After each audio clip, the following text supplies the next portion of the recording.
Good morning, good morning, good morning. Thank you for tuning in once again on the airwaves. Any way that you are viewing this, streaming this, it's all appreciated.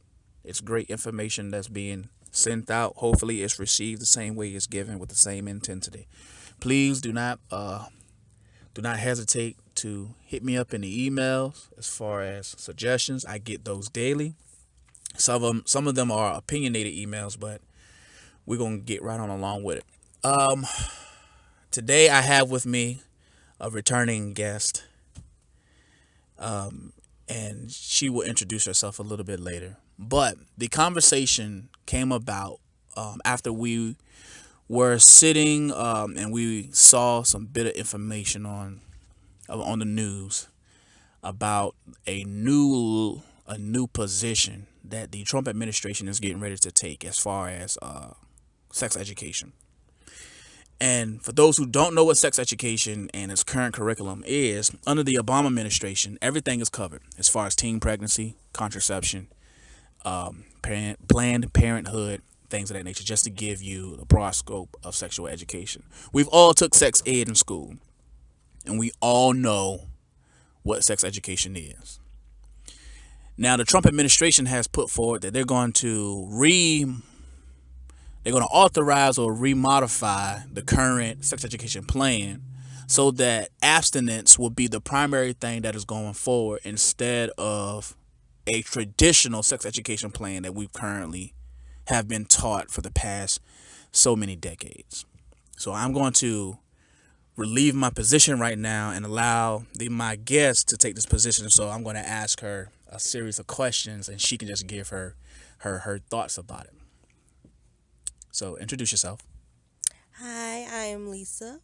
I am the wife of James the speaker, and hopefully y'all will hear more from me. I'm not really good at podcasts, so just bear with me if I stumble over my words or I start stuttering. We don't want to detract. We don't want to detract. You're doing perfectly fine.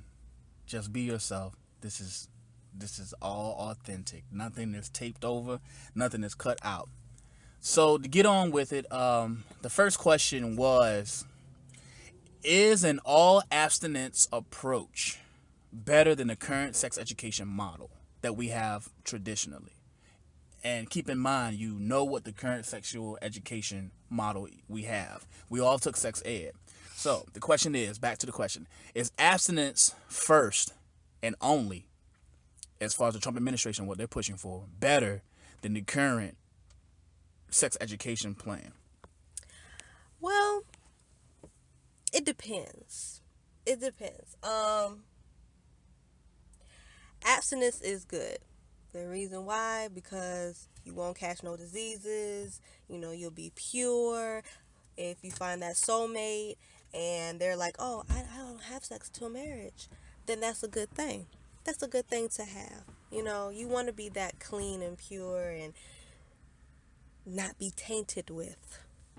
Now, I don't know too much about the sex education now because back then, it was a little different. Well, the current sex education plan, what they're doing is they have it designed to fully make all the adolescents aware of potential STDs, methods to remain safe when having sex.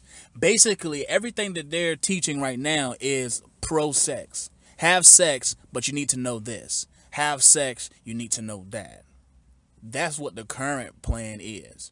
Now, under the Trump administration plan, it's abstinence, pure abstinence. There's no teaching about sex whatsoever. It's teaching you how to control yourself. That's what the Trump administration is trying to push. Now, of course, you have those analytics who will say that's the only thing they're going to push. No, if they surround abstinence with sex education, they're going to teach everything else, but it's going to be abstinence driven. And so the second question is, knowing the history of sex education and knowing what we currently have now, with a rise in teen pregnancy everywhere. There's no place where there's not, teen pregnancy is a high rate. Would it be best to modify this current sex education plan? Um, I think so. I think you should modify. I don't think you should get rid of it because sex education is very important. You need to know about what goes on with your body as you get older. You need to know certain parts in your body, and you need to know what is safe and what is not safe. I learned a lot in sex education. Back then, my mom wasn't too thrilled about me take sex education class. Yeah, she tried to get me to take something else. She shielded me from a lot of stuff. So I'm just as green as the next person. But when I took it, I learned a lot and I took from it. I took from it. So I think you should still keep the same for sex education. And I think with the Trump, what he's trying to do with all abstinence, you it's how he tells people. It's how he tells it. He doesn't tell it in a nice way how he's going to do something. He just goes straight forward and do it, and people get all shook and like, oh no, no, no, no, no, that's not can't happen. We gotta have sex. We have to do this and that and do this and that, and people get worried. People get worried, and like I said, he just need to learn to word his things differently. Okay, but think about it like this. If you're given the option, because a lot of people will say, well, if he does remodify abstinence based programs as far as sexual education, it should be left up to the parents to decide as far as what they teach at home. Now, what they teach in the school, they're saying if it's a public school, he can't really determine that, but that's what we're determining right now. So what about private school? I mean, I don't know what private school. Because private school didn't have sex education in there. They didn't talk about none of that stuff when I went. Well, you got to think about the age groups when they feel like it's appropriate to talk about sexual education. In public schools, everything is rush, rush, rush, rush, rush. I learned about sex ed when I was in the 6th grade. That's about around the time I took it too. And so some of the parents are asking, or not asking, but concerned that teaching this model may create some type of tense generation because they're not sexually active. Now, the third question is if we have now become as a society used to the concept of controlling urges, like we know that sex is not something that you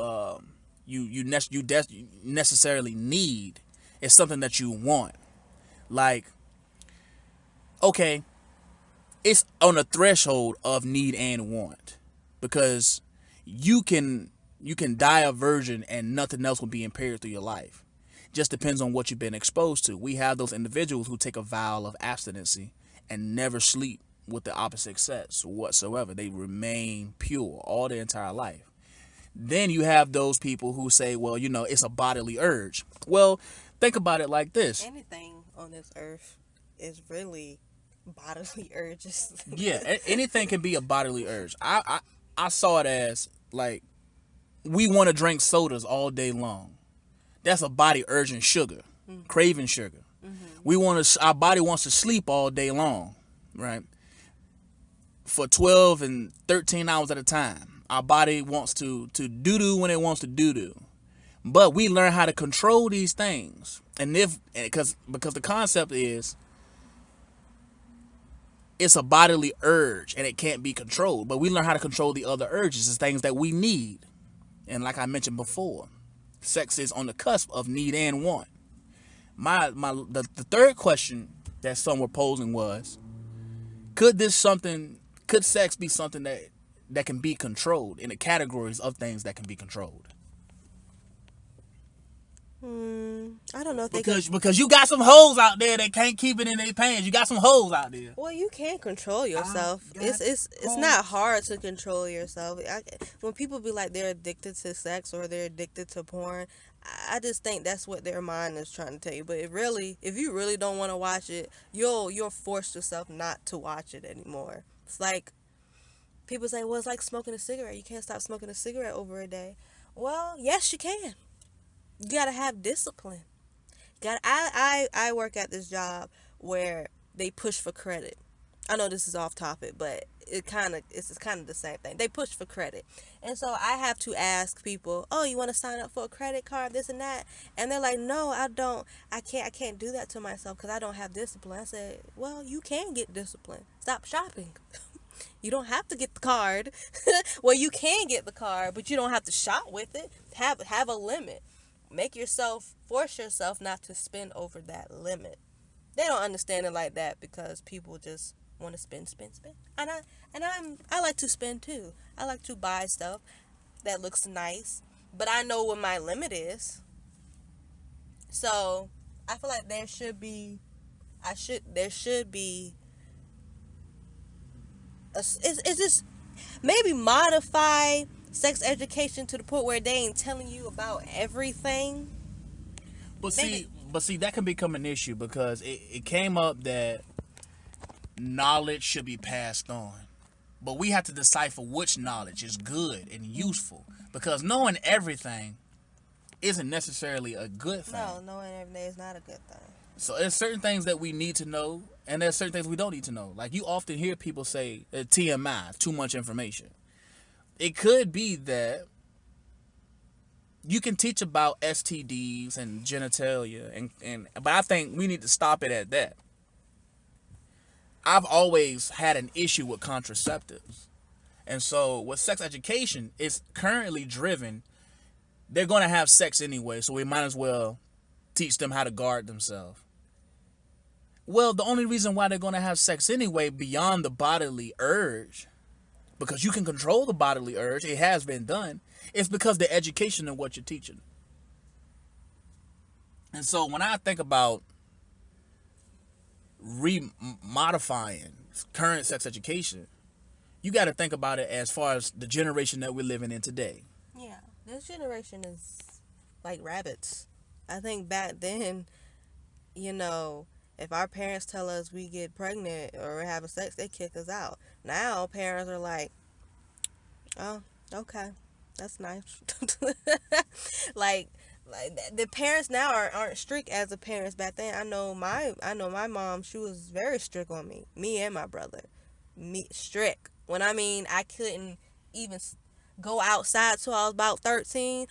I couldn't go outside till I was about 13. That's how it really was. I couldn't have a boyfriend till I was 17. That was really real. I met my husband in high school, and when I was scared to even tell my mom about him because I didn't think she was gonna let me talk to him. That's how, and I had to sneak and talk to him to a certain point. So you're basically saying the generational divide is what's driving current sex education. It's no longer the curriculum. It's actually lackadaisical parents not really caring anymore. Not really care. Parents don't care anymore. They don't. Like, you see little kids outside now. They out till about 9 o'clock riding their bikes, and I'm like, well, that's something different. That's curfew. We just no, but I'm just saying. You know how you have a curfew. If you out a certain night, why are you out there a certain night? What are you doing? Like your parents would tell you why you need to be out past a certain time. What's out there for you? Now parents are like, yeah, go out there. What do you think your kids are gonna do past 9, 10 o'clock at night? They're gonna go. They're gonna have sex, or they're gonna be doing stuff they're not supposed to be doing. They're gonna do what they're not supposed to be doing. So I don't think it's and then parents don't want to talk about it at home either. That's what the whole purpose of sex education is for. For those people who don't want to have for the people who don't want to have the conversation with their kids, they try to rely on it with the school. But what if the parents don't want them to learn it at school either? That's the compromise. You have to figure out exactly what it is you plan on accomplishing by not revealing that information. Do we plan on telling our kids about? Yeah, But that's something for us. Let me know what you think in the comment section below. If you like the content, hit the subscribe button, and we'll catch you on the next one.